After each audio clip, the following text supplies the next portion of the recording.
آپ نے ناراض نہیں ہونا. ڈھیر سارے بندے بے نمازی ہیں اور بلا وجہ بے نمازی ہیں, کوئی وجہ نہیں. جو بندہ کہتا ہے نماز کے لیے ٹائم نہیں ملتا, جھوٹ بولتا ہے, کیونکہ رب کہتا ہے لا یکلف اللہ نفسا الا وسعہا, جو بوجھ کوئی اٹھا نہ سکے میں ڈالتا ہی نہیں. تو ہم نماز پڑھ سکتے تھے تو اللہ نے فرض کی ہے. ٹھنڈے اے سی لگ گئے, اب فجر میں آنکھ ہی نہیں کھلتی.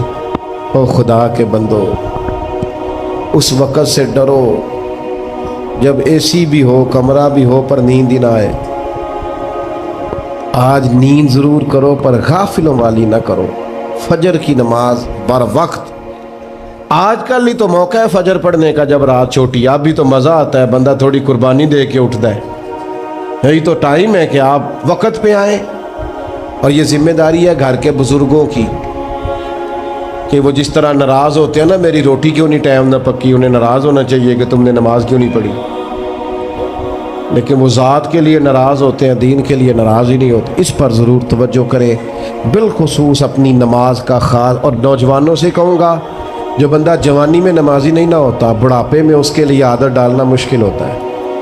ابھی سے نمازی ہو جاؤ, بڑا مزہ آئے گا, زندگی مینج ہو جائے گی. ہم تو بھائی ٹائم کے اتنے پابند ہی نہیں رہے. ساڈا تے ٹائم ہی ہے, زور تو پہلا زور تو بعد, عصر تو پہلا تے عصر تو, ہر چیز نماز کے ساتھ سیٹ ہے. بڑا مزہ آئے گا اگر اس کے ساتھ آپ کی زندگی ساری ترتیب پا جائے. دعا کرتا ہوں اللہ ہماری حاضری قبول فرمائے.